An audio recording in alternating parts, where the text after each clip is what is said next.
Este, Hoy tenemos un invitado muy especial en el escenario del cuerpo académico de partículas elementales. Ahorita, por la calidad del ponente que tenemos, pues se decidió juntar Alice Day con nuestro seminario. Bueno, hoy tenemos, seguramente todos lo conocen, al doctor Pablo Herrero, que es doctor en la Universidad de Valencia.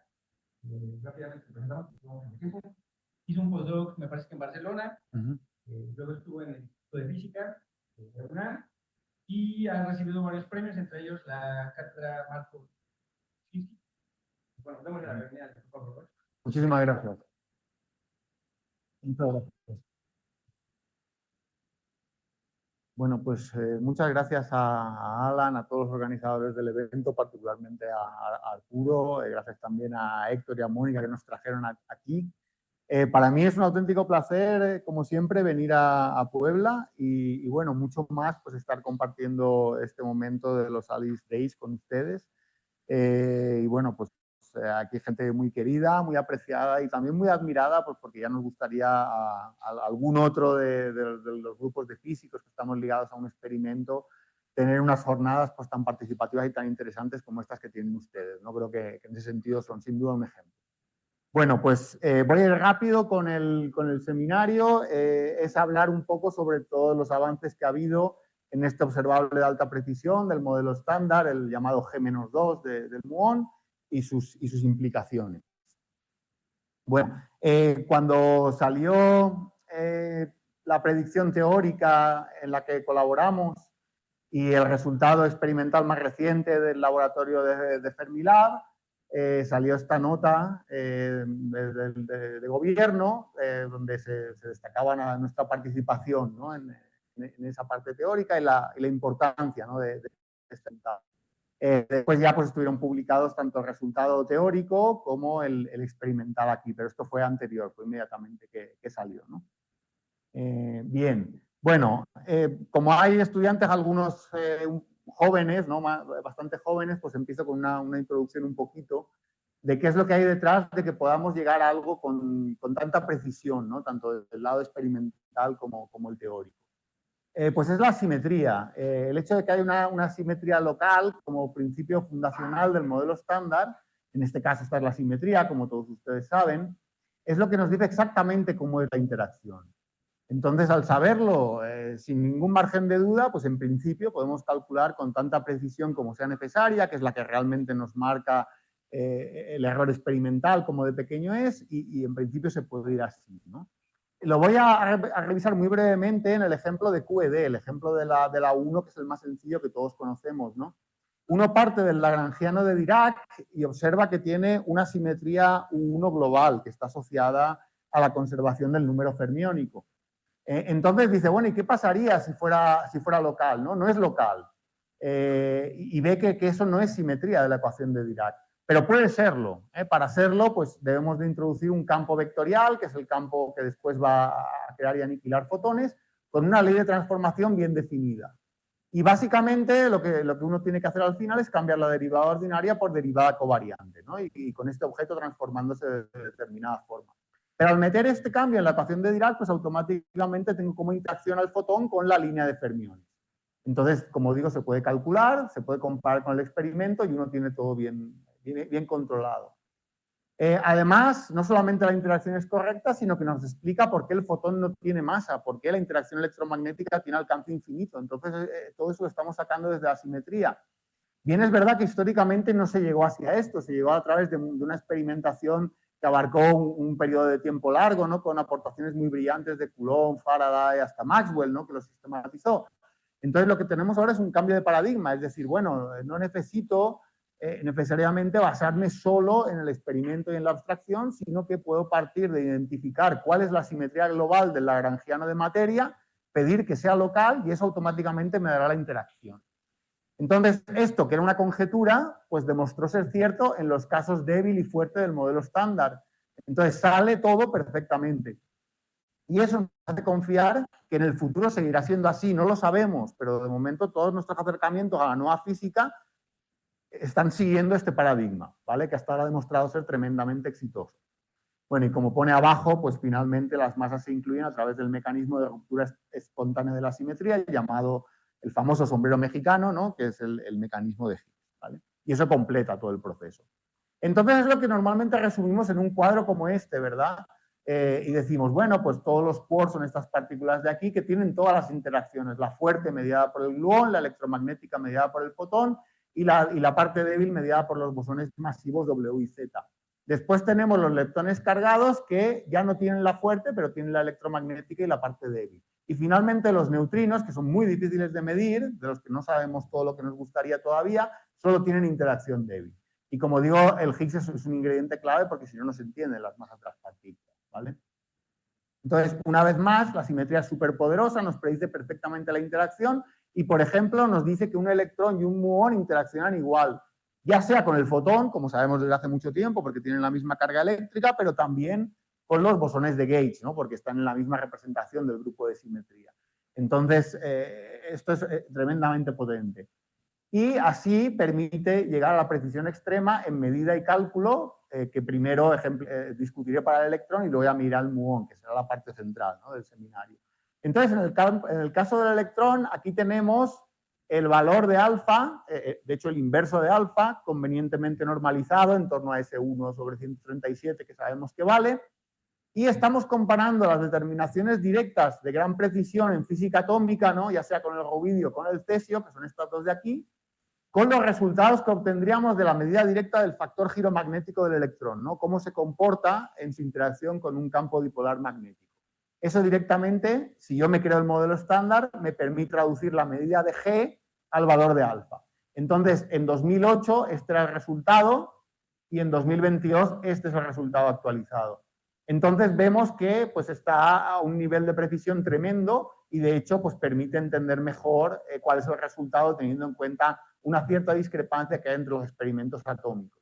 Entonces, en QED, el caso del electrón lo que nos permite es tener alfa con mayor precisión, ¿vale? Aquí no podemos llegar a nueva física porque lo que es razonable hacer es usar estas medidas para mejorar la precisión de alfa, ¿vale? Que es un input fundamental del modelo estándar.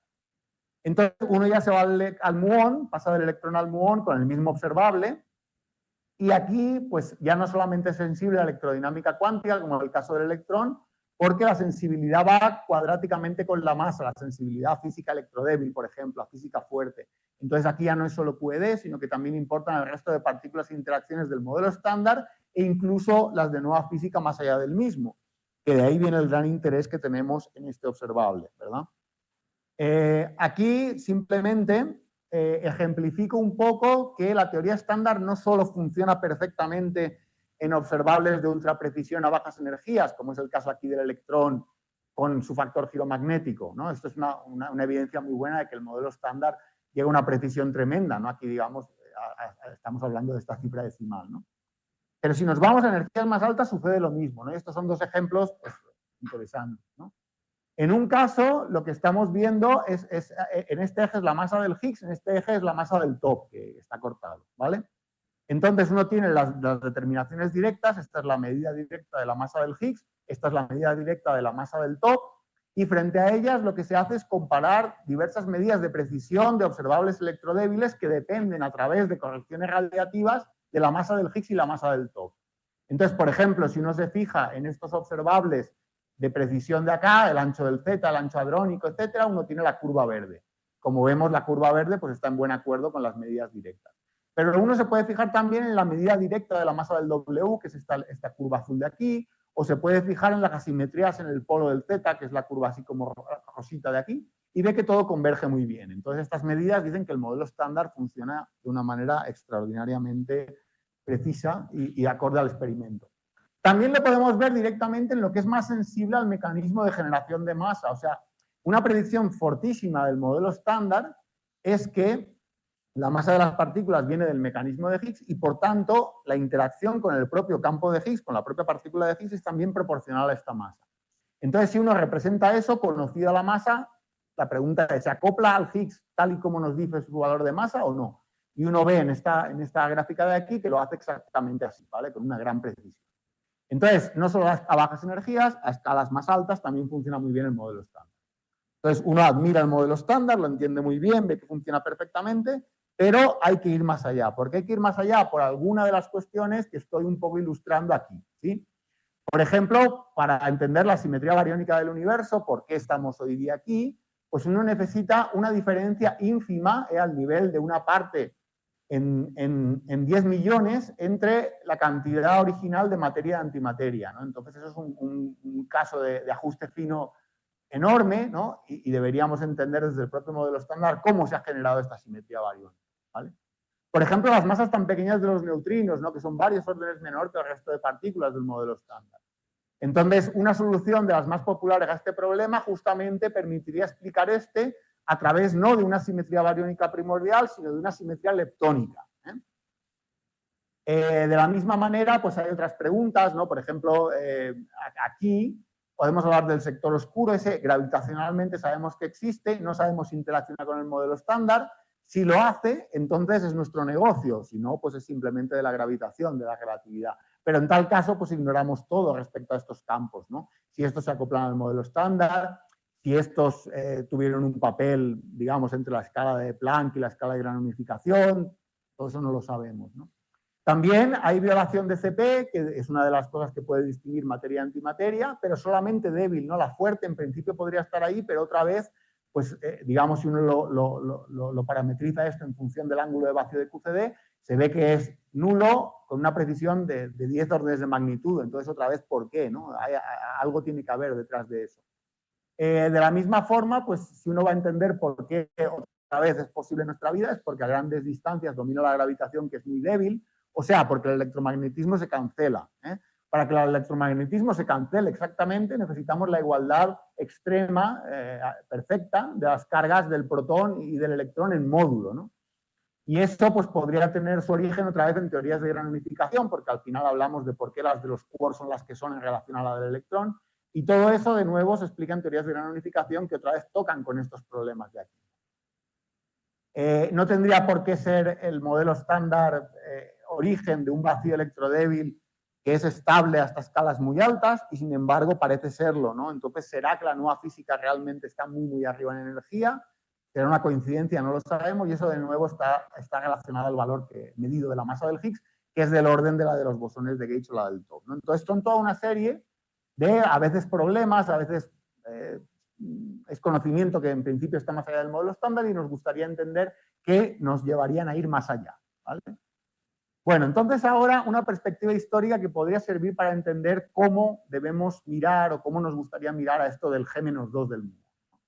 No voy a ir en detalle sobre esto, solamente comentaré las dos primeras, pero aquí básicamente lo que estamos recogiendo es el año en el que tenemos cierta evidencia indirecta de un nuevo fenómeno físico a través de experimentos de alta precisión a relativamente bajas energías, y ahí es donde empieza, digamos, cada uno de estos segmentos, y donde acaba el segmento es donde realmente se descubren experimentos normalmente a energías más altas, y eso a veces pasa pues varias décadas después, ¿no? Entonces eso ha pasado históricamente, es algo de lo que tenemos que aprender y por eso esperamos que vuelva a pasar, ¿sí? Por ejemplo, si solo voy al primero, pues estaba medida la desintegración beta. Por el espectro observado de los electrones sabíamos que no era monocromática, por tanto había una partícula extra. Esa partícula extra, pues Pauli el neutrino, en este punto de la historia. Pero el descubrimiento tardó mucho y hasta que el experimento de reactor de Cowan y Rines lo consiguieron demostrar, pues pasaron décadas, ¿no?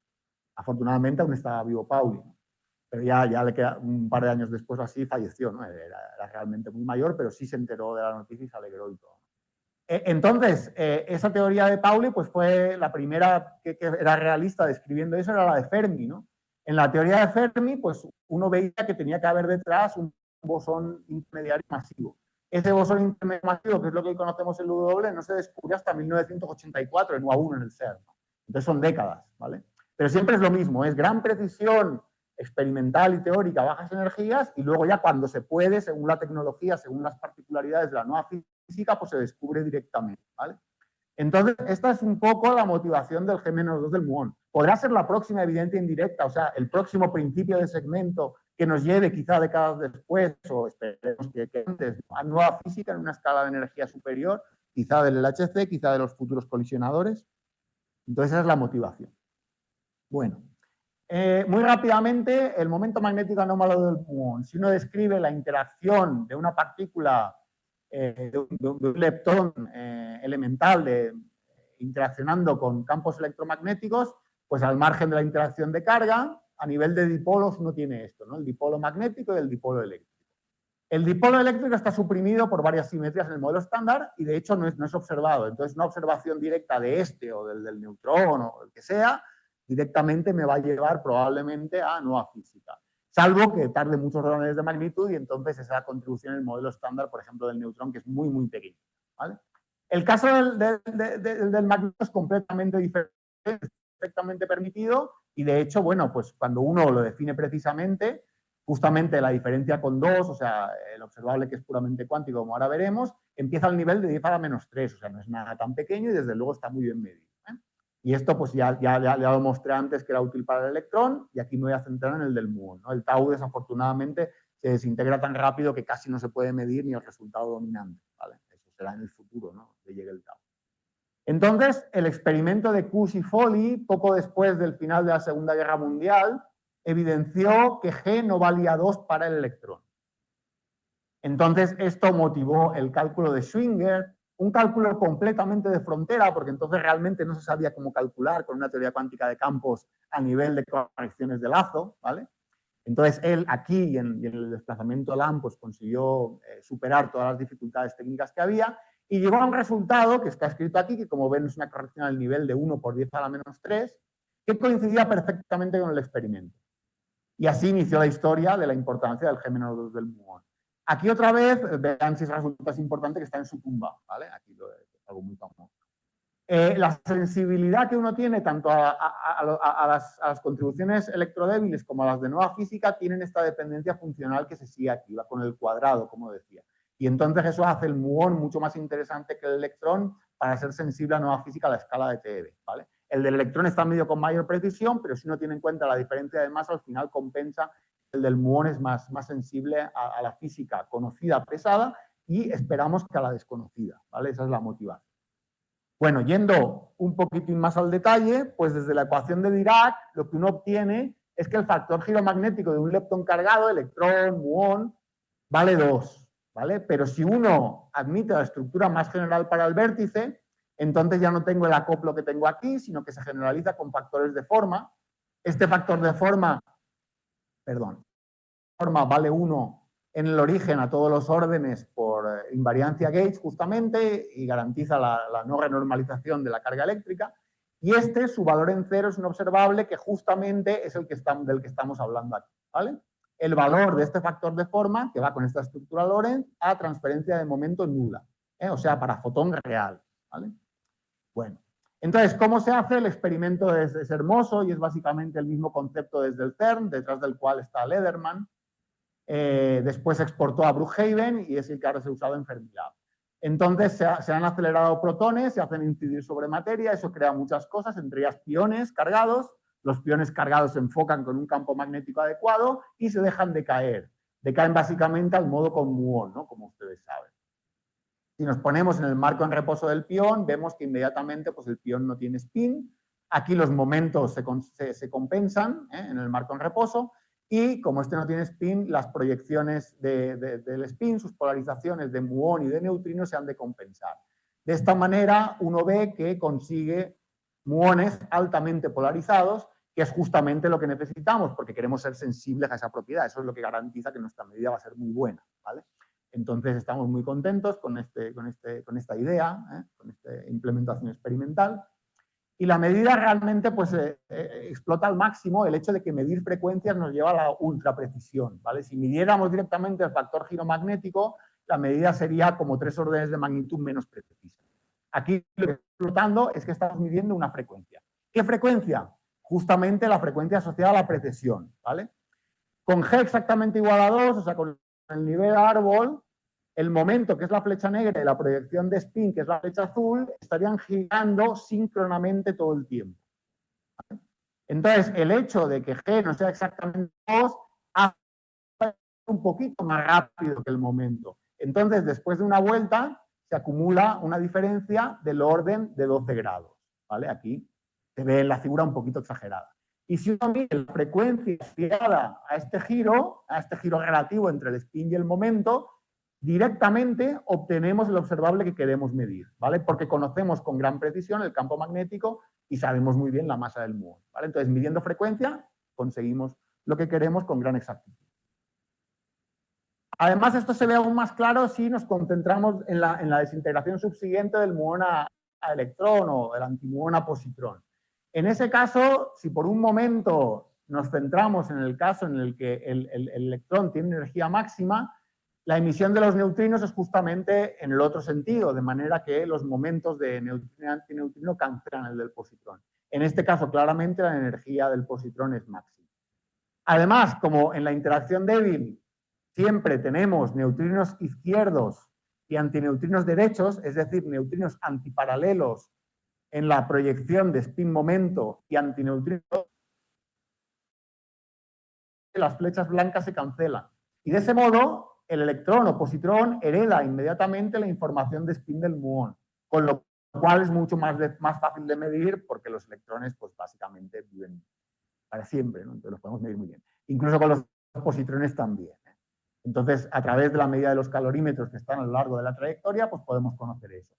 La medida en realidad no se hace solo para los de energía máxima, sino para los de energía suficientemente alta, usando cuál es la curva conocida para la dependencia en energía y en polarización, ¿vale? La llamada curva de Michel. Pero se ilustra muy fácilmente con estos de energía máxima, por eso lo preferí hacer así. Bueno, ya vamos a los resultados. Este es el resultado del experimento, el último resultado, que fue publicado el 2 de septiembre.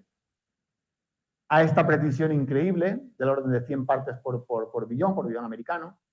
Y bueno, la conclusión es clara. Dice, bueno, pues aquí el acuerdo entre la medida y la predicción teórica es enorme, y entonces pues se desvanecen las esperanzas de que esto fuera a mover todo el entramado ultra preciso del modelo Strand. Aquí se ve la medida, tenemos una curva donde se están desintegrando poco a poco los muones, pero sobre esa curva en la cual ven que la escala es logarítmica. Ven que estamos perdiendo poco a poco muones porque esta línea va bajando, se están desintegrando, acaba aquí y sigue aquí, y entonces ven que empezamos con del orden de 10 a la 7 muones y acabamos con del orden de 10 a la 3 muones. Pero en cada una de estas oscilaciones pues vamos midiendo la frecuencia, y esa frecuencia es la que nos da directamente el momento magnético anómalo.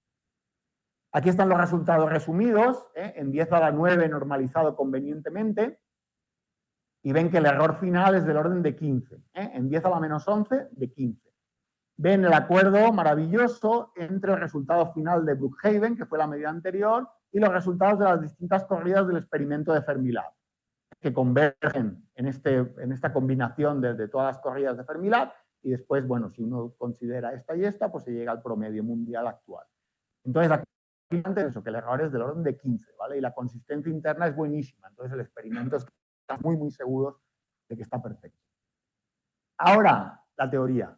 La teoría, pues de nuevo está dominada por QED. QED hay que tenerla calculada hasta 5 lazos, y ya ven que da el grueso del resultado, pero en la incertidumbre es despreciable, punto 2.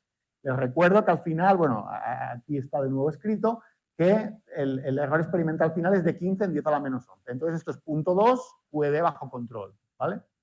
Si nos vamos a la parte electrodébil, aquí hace falta conocerla hasta 2 lazos, y la incertidumbre en este caso es del orden de punto 4, con lo cual de nuevo está bajo control perfectamente.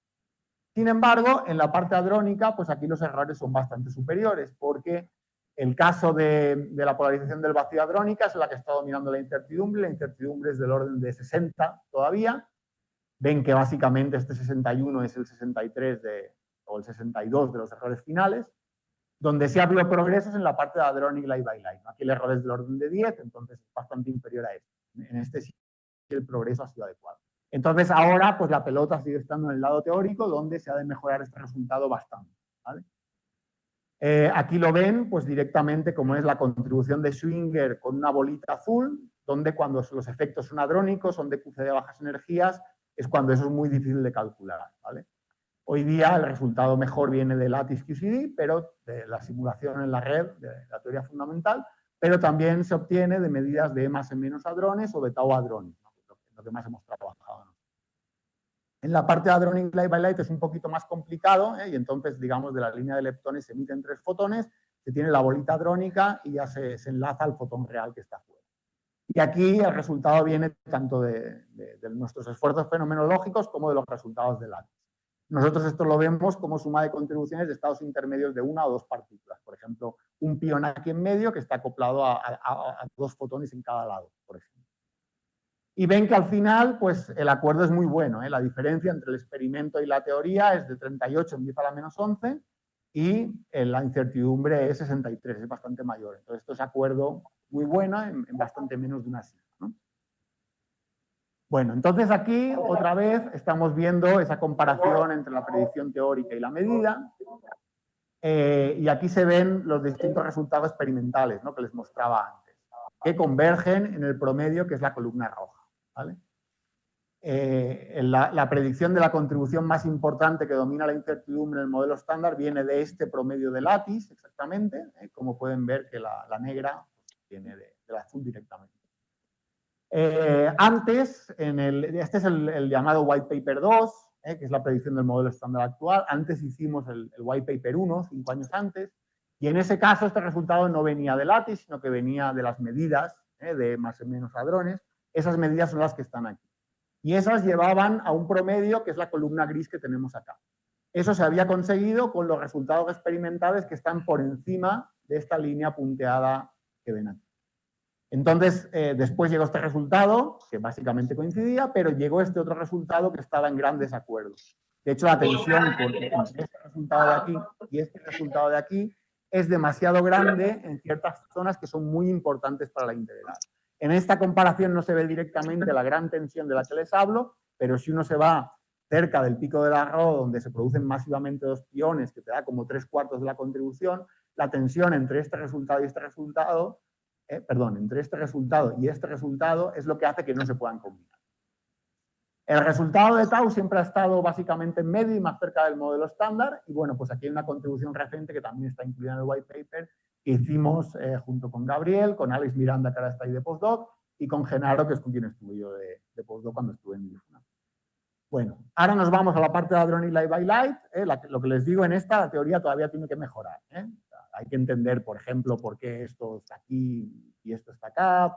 Hay que entender bien los errores aquí. Hay que entender otras maneras de hacer el resultado de Lattice. Hay cosas en las que debemos progresar, dado lo bien que está el experimento, que es la columna roja. En la otra parte, en la que sí que ha habido un progreso mayor, esta es la de hadronic light by light.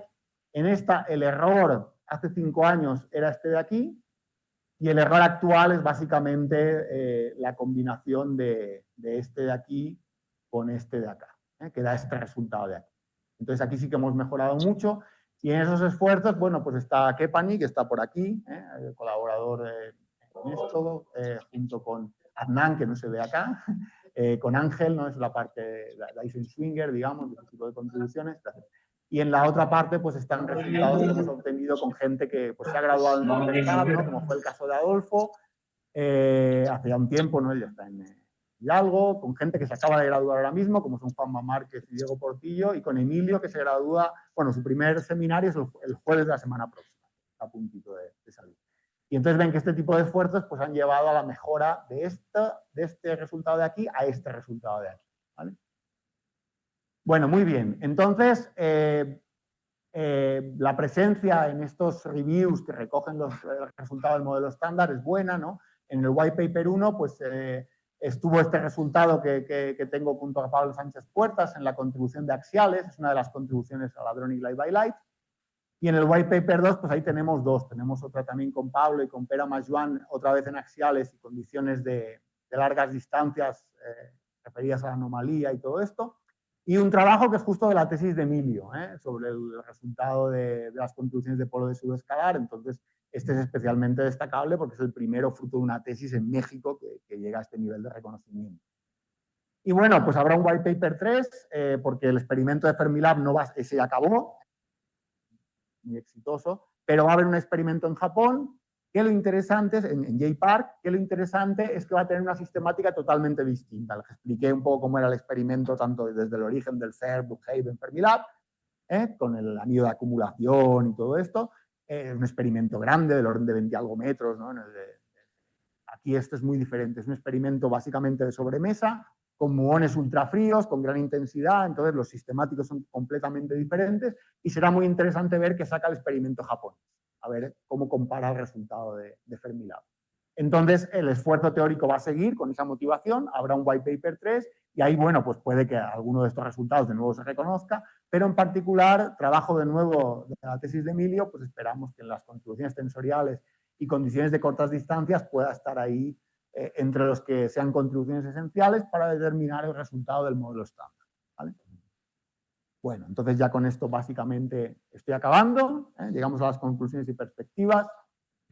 La primera idea clara es con la que iniciaba. O sea, el G-2 del electrón fue clave para, al principio, poquito después de la Segunda Guerra Mundial, verificar cómo se hacían exactamente estos cálculos a nivel de un lazo, en el contexto de QED, entender bien la teoría, verificarla y que la gente confiara en ella y fuera más allá. Entonces, desde los orígenes, algo muy, muy importante. Hoy día se ha llegado hasta los 5 lazos, tanto en el caso del electrón, que les mostraba al principio, que sirve para la determinación de alfa, como en el caso del muón, que es el que hemos discutido mucho. En el caso del muón, la parte de QED está bajo control, pero en la parte fuerte es donde hemos de seguir mejorando. Primero en Hadronic Vacuum Polarization, la contribución dominante que discutía, pero incluso en Hadronic Light by Light, pues también habrá que mejorar, porque mejorará el experimento y esto en algún momento estará con mejor control. O sea que también tenemos que seguir en esto, ¿no? Como he apuntado al final. La validación de los resultados es tremenda, es esa diferencia del orden de 38 por 10 a la menos 11, que les ponía yo en la diferencia experimento-teoría, con un error de 63 por 10 a la menos 11, entonces es un nivel de precisión brutal, pero si uno lo pone un poquito en contexto, realmente no es tan sorprendente que no haya aparecido nueva física todavía. Ahí lo que tenemos que ver como guía para entender esto es la contribución electrodébil. Entonces, la contribución electrodébil es del orden de 150, ¿no? O sea, si yo pongo una teoría Gauge quiral, es importante lo de que sea quiral, si yo pongo una teoría Gauge quiral, renormalizable, pues obtener contribuciones al nivel de un lazo del orden de 150 con partículas con masas como el W, el Z, el Higgs, del orden de 100 gigaelectronvoltios, poquito más, poquito menos, es natural, ¿vale?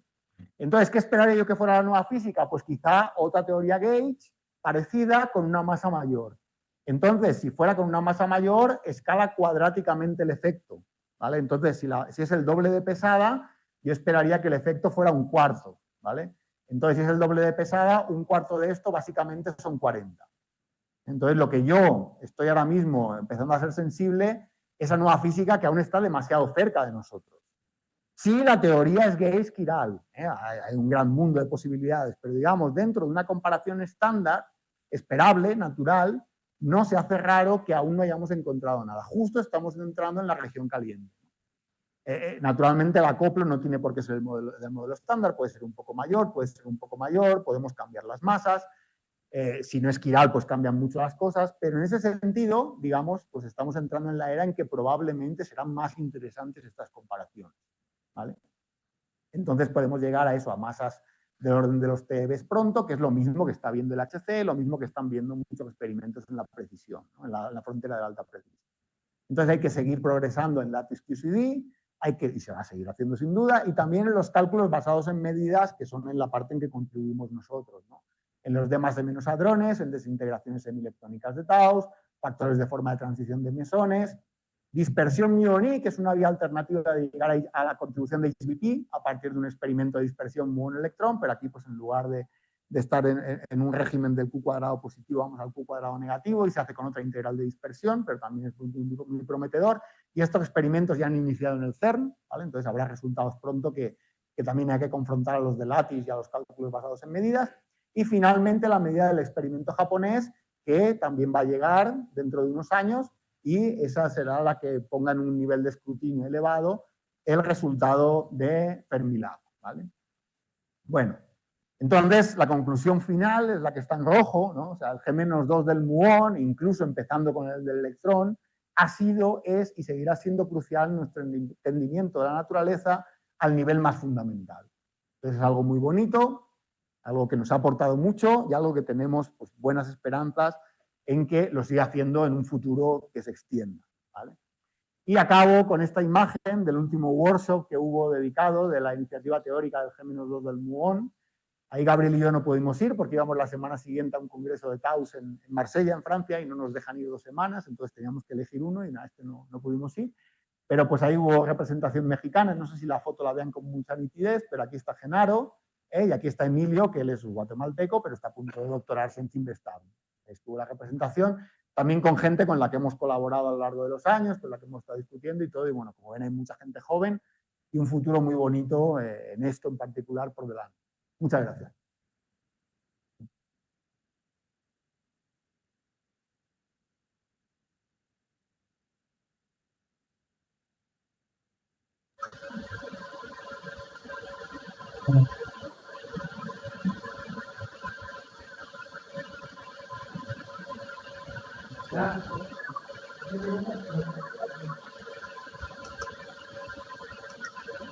Hola, Lorenzo, ¿qué tal? Hola. ¿Hay posibilidades de que la nueva física apareciera en contribuciones que se cancelan entre sí y que estén muy cerca, pero por esa cancelación no se refleje en el momento magnético anómalo del mundo? Sí, sí puede ser, sí puede ser. Normalmente eso digamos, era un poco algo que exploró la gente, a lo mejor con el resultado teórico del white paper anterior, ¿no? Entonces, el resultado del white paper anterior, la incertidumbre, la diferencia entre la predicción teórica y la medida estuvo entre las 4 y 5 sigmas un tiempo. Entonces había modelos muy bien motivados donde a lo mejor no era tan fácil encontrar una discrepancia tan grande.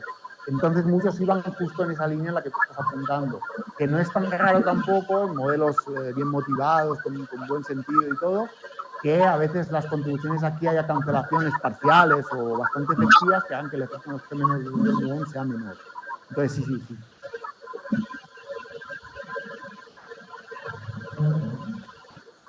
Y aquí.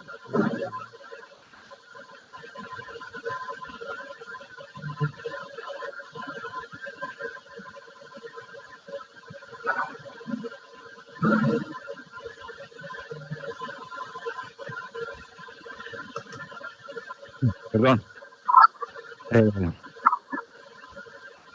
Primero, excelente presentación. Aquí nos ha dado el profesor Roig una revisión de la física fundamental de los últimos años.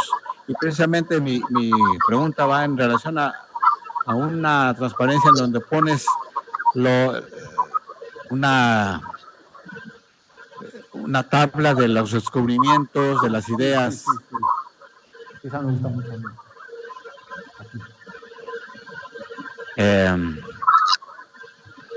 Es algo que se está comentando mucho en el medio, ¿no? En cuanto a las nuevas ideas. Desde el Higgs, ¿cuándo aparece como propuesta teórica? Sí, aquí hay gente que diría, ¿por qué no está puesto el Higgs en el 64? ¿No? Digamos, artículos de Higgs, Layabout, es un poco por la filosofía de esta gráfica. Aquí lo que se quiere es marcar la distancia entre el indicio indirecto y la observación directa, ¿no? Entre el indicio indirecto en física de alta precisión de baja energía y la observación directa en física de alta energía. Entonces, en el momento en el que se propone aquí, pues uno piensa que debe haber una ruptura espontánea de la simetría electrodébil, y entonces la solución más sencilla, que es la que parece respaldada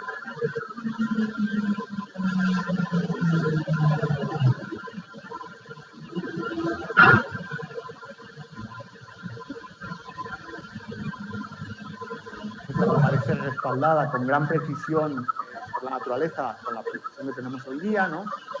Pues sería esta, ¿no? Pero hubo otras, ¿no? O sea, sabíamos que necesitábamos la ruptura espontánea de la simetría electrodébil casi seguro, pero había varias maneras de hacerla, no la única. Entonces, aunque sí que es cierto que la propuesta teórica nace aquí, digamos, no, por ejemplo, no se conocían las masas estas con precisión, y a lo mejor por eso pues uno se espera, ¿no? Cuando ya realmente hay una evidencia clara de que la ruptura de simetría debe ser SU2 por 1 a 1 tal y como se propone en el mecanismo este de una manera muy cercana, probablemente sea en este ajuste electrodébil, ¿no? Cuando uno ve los acoplos de los leptones, ¿no? Las partes vectoriales y axiales en particular, ahí hay una gráfica donde se puede variar la masa del Higgs, ¿no? Y uno ve que los datos ahí ya son muy consistentes con Higgs de muy baja masa. Entonces, la solución de Higgs de muy baja masa va un poco alejándose de los escenarios fuertemente acoplados, ¿no? Para hacer esa ruptura espontánea de la simetría. Entonces uno como que aquí empieza a decir, vale, sí, probablemente es algo débilmente acoplado, muy parecido a lo de Higgs y compañía. Entonces por eso está puesto aquí, pero en efecto mucha gente, como apuntas, esperaría verlo aquí, ¿no? ¿Por qué no lo ha puesto aquí? Pues es un poco por eso. Ok. Sí, es como... Y mi última pregunta es sobre el trabajo, o sea, el experimento, ya, van a pasar años en que cambie el valor, ¿verdad? Sí. Entonces, la tarea de los teóricos ahora es estar de acuerdo con el experimento o aún, como lo marcan ustedes, aún tratar de ver discrepancias o escarbarle para mantener la discrepancia. Pues digamos que en esta parte, a ver si consigo ponerme donde quiero, que me está saltando donde no quiero, a ver. Claro, en esta parte, en la Hadron y la Light, al final el error aquí es como 10, ¿no? Y ahora mismo el error total es 63. Entonces, en esta parte ahora mismo no es la que urge. Está bien hacerlo porque en el futuro hará falta, ¿no? Pero la que urge es esta, ¿no? O sea, aquí el error es como de 15 y el error aquí es 63, algo así. Entonces, realmente hay que centrarse en esta parte, en la de HBP, o sea, en esta de aquí, en un futuro cercano, y después cuando esto ya esté controlado al nivel de precisión del experimento, entonces esos serán de orden de 15 unidades, empieza la menos 11. Entonces, este error que es 10, otra vez juega un papel y ya entonces hay que ir mejorando todo junto, el experimento, este y este. Gracias, Keala. Hola, gracias por la plática. Gracias. Mi pregunta va en la parte de las conclusiones, lo que menciona sobre Lattice QCD. Bueno, yo frecuentemente he escuchado que se dice que los resultados de Lattice ya están establecidos, ¿no? Que ya están bien establecidos y ya no hay más. Entonces, con estos resultados, ¿cuáles serían los cambios y las consecuencias más significativas para los cálculos de Lattice? Bien, ahí, a ver si tengo, no sé si tengo, me aparece BMW. A ver, sí, exacto. De hecho, el primer resultado de Lattice que apuntó en una dirección diferente a lo que venía de la fenomenología es este de aquí, ¿no? Este de aquí en su versión de...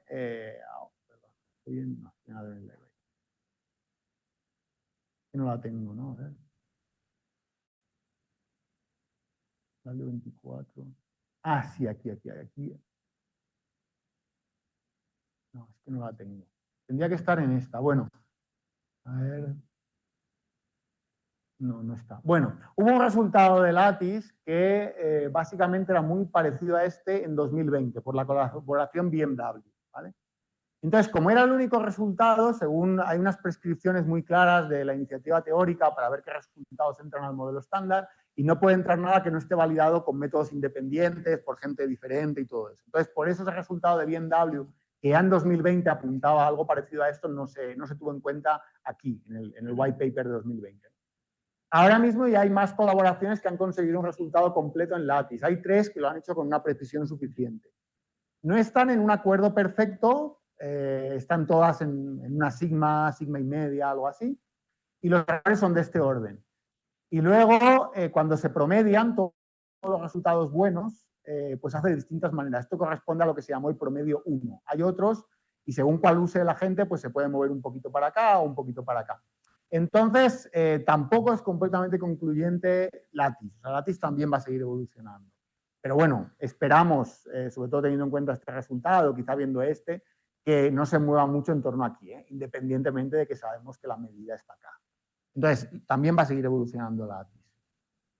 Y bueno, pues en esa línea, quizá podemos mirar un poquito la parte de la Hadron y la Light, ¿no? Al otro sector. O sea, en el otro sector, ahí la fenomenología sí que estaba básicamente bien, y ha ido mejorando. El resultado de Lattice en 2020 pues han tenido un error muy grande y entonces han ido convergiendo igual, pero hoy día otra vez pues hay una pequeña diferencia, ¿no?, entre lattice y fenomenología. Entonces, pues igual, hay que seguir viéndolo, y donde se tiene una precisión comparable, pues digamos, digamos, la situación no es tan sencilla como que solo haya que mejorar aquí. Aquí también hay que mejorar y se está haciendo, ¿vale? Lo que pasa es que es mucho más notorio en HBP lo muchísimo que ha cambiado y que ha conseguido avanzar lattice. Pero en todos los casos hay que mejorar. En este se ve muy claro, comparando esta con esta, pero en este también, porque este solamente es el resultado, digamos, más confiable, más bonito, más seguro de todos.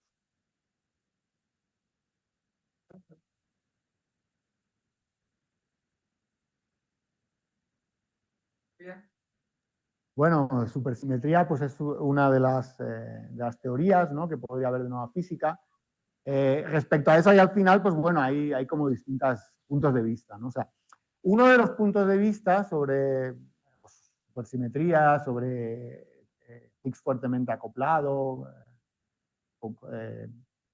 compositeness, como se diga en español, todo eso, pues al final nos viene de esta motivación, ¿no?, de entender por qué la masa del Higgs es la que es, su estabilidad frente a correcciones radiativas y todo eso. Entonces, si tenemos esa motivación, pues quizá a uno le pueda parecer un poquito más raro de lo que era hace una década o algo así, esas propuestas de nueva física, ¿no?, si uno lo piensa desde aquí. Pero supersimetría al final siempre tiene algo que no tienen a lo mejor muchas de las otras propuestas, que es que pues, hay un teorema que te garantiza que cuando quieres mezclar simetrías internas con simetrías espaciotemporales, pues básicamente singularizas supersimetría, ¿no? Entonces, desde ese punto de vista más formal, supersimetría siempre va a estar ahí, ¿no? Entonces, tiene un aspecto que nos podría hacerla ver, ¿no?, de una manera que dijéramos, bueno, siempre tiene interés, ¿no?, independientemente de lo que pase con esto.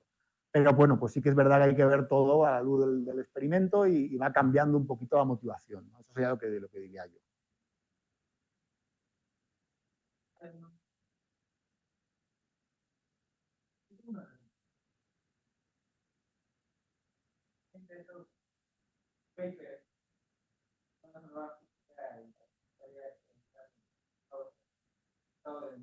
Uh-huh.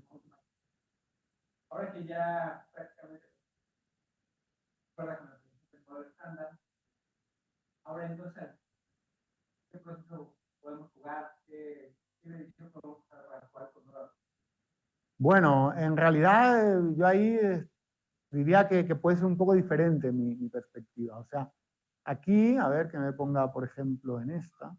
O sea, aquí el experimento siempre ha estado bien, ¿no? Eso es muy importante. El experimento siempre ha estado bien. O sea, aquí, en esta no está Brookhaven, pero lo ponía en una anterior, ¿no? Entonces, desde ahí siempre ha ido moviéndose dentro de la barra de error y todo, incluso desde los últimos del CERN.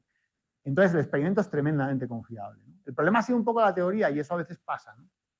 Pero bueno, ya pasó otra vez históricamente en el G-2, que había un signo mal en una contribución. En otro momento, solamente haciendo el contaje en alfa, no se había dado cuenta la gente de que un lazo de electrones, porque la masa del electrón es muy ligera, rompía un poco el contaje y había que tenerlo en cuenta para la precisión experimental. O sea, como 3 veces la teoría ha aprendido, ¿no?, con la guía del experimento, que la guía del experimento aquí es infalible, por lo que parece. Entonces, para mí eso lo pone en una perspectiva muy distinta que, por ejemplo, las anomalías en violación de sabor leptónico en sabores pesados que están pasando en el HCD. O sea, eso era súper jugoso, ¿no? Todo el mundo se tiraba ahí y todo. Y quien estaba un poco metido, pues decía, ya, pero es que parece que no están midiendo bien electrones, ¿no? Cosas de este tipo, ¿no? Y eso con el tiempo se ha ido viendo, que efectivamente había problemas experimentales en el HCD y entonces ellos han seguido tirando. Entonces, la teoría al final es muy sufrida, ¿no? O sea, si un resultado, si es más o menos natural, con teorías bonitas y sin hacer grandes arreglos ni nada, será fácil explicarlo. Si un resultado experimental es inesperado, incluso si está mal, ¿no?, como es el caso de varios de estos, si un día se ha probado, pues uno siempre puede hacer ajuste fino en la teoría o puede complicarla de maneras increíbles, ¿no? La teoría siempre tiene manera, ¿no? Entonces, lo que es realmente valioso es el experimento muy bien hecho, ¿no? O sea, el experimento muy bien hecho es lo que va a ser una guía para la teoría. Y pues, si uno ve los resultados, por ejemplo, que tenemos aquí, pues hay muchos experimentos muy bien hechos, algunos súper destacables, ¿no? Estos son historia, ¿no?, que han llevado al desarrollo teórico posterior. Y eso a veces no es sencillo, o sea, porque, por ejemplo, cuando uno quiere empezar a pensar, no sé, pues en violación de CP, ¿no? Pues hubo un experimento ruso que paró un poquito antes, pero un poquito antes, un factor 2 antes, ¿no? Si hubieran seguido midiendo tantito más, lo habrían visto. Entonces, sin el experimento, pues uno no puede poner las bases bien del quark charm, de toda la física que viene de ahí. Entonces, para mí lo importante es que aquí el experimento siempre ha estado bien y la teoría ahora pues hemos aprendido, pero eso ya ha pasado 2 veces más en la historia, que yo recuerde, ¿no? Del G-2 del muón. Entonces, todo el mérito al experimento y los teóricos pues hacemos lo que podemos, ¿no? Entonces, y ahí estamos en una base sólida del G-2 del muón.